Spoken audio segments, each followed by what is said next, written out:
प्यास लग रही है, पता नहीं क्यों आज डायबिटीज बढ़ गई। जिस वक्त हम यहाँ बैठे हैं देवबंद में, लेकिन उसी वक्त मोदी सरकार को घेरने के लिए अपोजिशन पार्टी मुंबई में जमा है, तो मौलाना बदरुद्दीन अजमल देवबंद में क्यों है सर? इसकी क्या वजह है? मौलाना बदरुद्दीन अभी उनके जो फार्मूला उन्होंने जितने लीडरों को लिया है वो वही लोग हैं जो किसी स्टेट में एक मरतबा दो मरतबा हुकूमतें कर चुके हैं, जिनके बड़े बड़े लीडर सेंट्रल पावर में रह चुके हैं। उन्हीं लोगों को बुलाया। हम लोग एक पार्टी के एक आदमी, एक नुमाइंदा, एक एमपी वालों को बार बार नीतीश कुमार जी कह रहे हैं कि हम इस मीटिंग के बाद बाकी कम से कम 8-10 और लोगों को बुलाएंगे और उसके अंदर मेरा नाम है। ये हमारे असम का मीडिया बजा रहा है।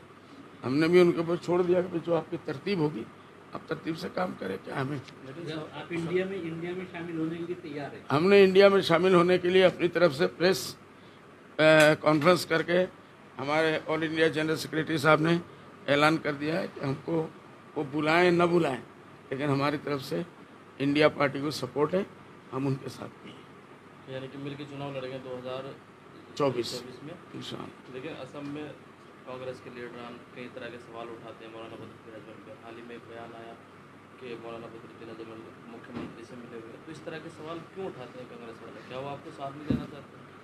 देखो भाई, मैं मीडिया से मिला हुआ हूँ और मुख्यमंत्री से मिला हुआ हूँ या किसी और मंत्री से, तो ये जो बातें कर रहे हैं कि हम चीफ मिनिस्टर से ताल्लुक़ रखते हैं, तो जो अंदर से ताल्लुक़ वाले आते जाते होंगे ना, हो सकता है मैं 10वें नंबर पे हूँ, वो 1 से 9 नंबर तक अगर नहीं है, उनके विधायक ज़्यादा हैं, तो उनको कैसे मालूम पड़ा मैं उस गली में आ रहा हूँ जा रहा हूँ? तो इसलिए उनको पहले से मालूम है, क्योंकि वो वहाँ जाते रहते हैं। बदरुद्दीन अजमल इतने मजबूर क्यों है कि बिना शर्त इंडिया में जा रहे हैं? कोई ऑफर नहीं आ रही है फिलहाल? देखिए, मुल्क को आइंदा इलेक्शन में बीजेपी सरकार को हटाने के लिए सारा मुल्क एक हो गया है और सारे मुल्क के उसके अंदर हम लोग भी हैं। हम भी चाहते हैं जैसे और सेकुलर पार्टी ये चाहती है कि बीजेपी को इस मुल्क से निकालना चाहिए, उनको रवाना करना चाहिए। उस मामले में हम भी उनके साथ आइडियोलॉजिकली इत्तेफाक रखते हैं। इसलिए वो चाहे हमें बुलाएं ना बुलाएं, हम ऐसा कोई अमल नहीं करेंगे जिसकी वजह से बीजेपी को एक सीट के ऊपर भी कहीं जाती मिल जाए। बस ये हमें बात में नूह में फसाद हो जाता है, सरकार खामोश रहती है। तो वही सरकार है ना जिसको हम भगाना चाहते हैं। बात तो वही, ऐसी सरकारें हैं जिसकी वजह से ये हो रहा है। हमारे बच्चे 300 से ज़्यादा जेलों में हैं, आज भी उनके ऊपर मजालिम हो रहे हैं। उनके घरों को 600 से ऊपर मकानात तोड़ दिए गए। कोई हुकूमत का कोई आदमी एक ज़बान नहीं हिला है। लोग मणिपुर को लेकर रो रहे हैं, ठीक है, मणिपुर में हुआ जो कुछ भी हुआ बुरा हुआ, आइंदा कभी पूरी दुनिया में कहीं नहीं होना चाहिए। लेकिन जो नूह में हुआ पूरा, इसमें हमको अपनों से भी शिकायत है। जो नूह में हुआ, राहुल गांधी जी ने इतनी बड़ी तकरीर की, रूह का नाम लिया कहीं एक बार भी? हाँ, उसके बाद गौरव गोगोई ने तकरीर की, नाम लिया किसी ने? किसी बड़े लीडर ने? जो है सेकुलर पार्टियां जिन लोगों के साथ हम जाना चाहते हैं या जिनको लेके ही लड़ाई करना चाहते हैं, किसी ने भी एक लफ्ज़ मुंह नहीं खोला। मेरी तकरीर में मैंने कम से कम इतना इशारा, टाइम नहीं देते हमको, तो हमने अपनी तकरीर में इशारा किया इसके ऊपर। और आइंदा मुल्क को इस तरफ न ले जाएं, इसके लिए क्या सोचना है, हमने कम से कम अपनी तरफ से दावत तो दी। ये फिरका परस्ती की ज़हनियत मुल्क को किस ओर ले जा रही है? हाल ही में एक वाक़या हमारे पड़ोस में मेरा पार्लियामेंट की तकरीर अगर मेरी देखेंगे आप, तो उसमें 1 मिनट ही मैं मणिपुर पे ही आया, इसके दूसरे नूह के बार है। लेकिन बाकी मैंने बड़े बड़े लीडरों के सामने बिठा के यही कहा है कि मुल्क को आप किस तरफ ले जाना चाहते हैं, कहाँ पहुँचाना चाहते हैं, क्या आपका इरादा है। इस तरीके से मुल्क नहीं चलेगा, ना चला है, कभी ना चलेगा। इसलिए उनको हमने एक सवाल, क्वेश्चन मार्क तो हमने दिया पार्लियामेंट में। तालिब इल्म में तफरीक का मामला भी हाल ही में मुजफ्फरनगर का वाक़या आया है, अपने वीडियो देख। देखो भाई, फारसी में शेर है, तन हमा दाग दाग शो पिम्बा कुजा कुजा न्याम, पूरा बदन जख्मी है, आप किस किस का जिक्र करोगे? एकदम से लेके वो जो नजीब था उसका मामला ले लीजिए, और अभी ये जो कुछ हो रहा है, तो ये सब एक कड़ी है, तो इसलिए इसको अभी जब तक ये लोग है बर्दाश्त करना ही पड़ेगा। वैसे उम्मीद क्या है 24 की उम्मीद क्या है? इंशाअल्लाह जिस तरीके से बीजेपी वाले बौखलाए हुए हैं, उससे तो ये पता चलता है कि ज़मीन के अंदर कहीं कोई हलचल है, अंडरग्राउंड कोई हलचल है। नहीं तो इतने बड़े लोगों को घबराने की ज़रूरत नहीं थी। आज मोदी जी भी बौखलाए हुए हैं, उनके दूसरे लोग भी बुखलाए हुए हैं।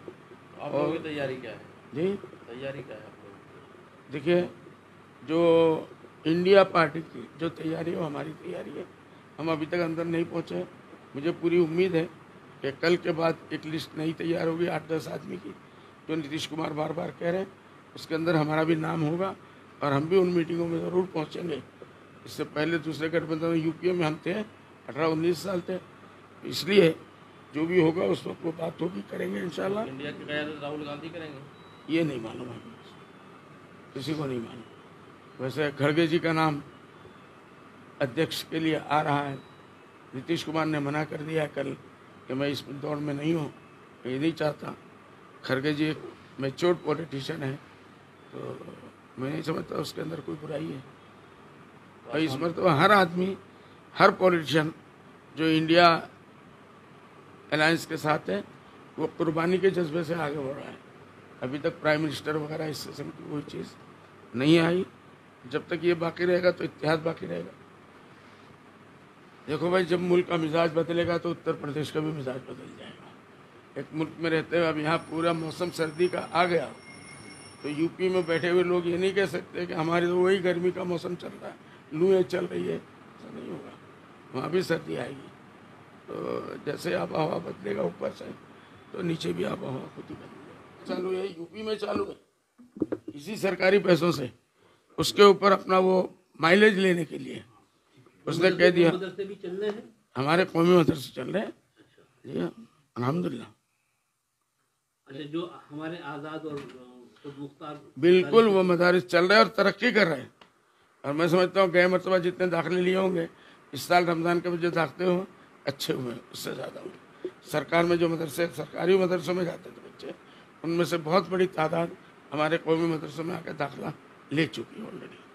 लोग तो कह रहे हैं कि मियाँ मुसलमान महंगाई करवाते हैं, सब्जी महंगी जी, मियाँ मुसलमान महंगाई करवा रहे हैं असल में। कि क्या इसको भी जो है मियाँ मुसलमानों बढ़ाया गया, और वो मियाँ मुसलमान चीफ मिनिस्टर के लिए गले की हड्डी बन चुकी है। पूरे हमारे आसाम के हिंदू भाइयों ने इतनी बुराइयाँ की, उसके खिलाफ इतनी बुराइयाँ की है सोशल मीडिया में, कि उसके बाद वो अपना नाम लेते हुए घबराता है। ओके, चले।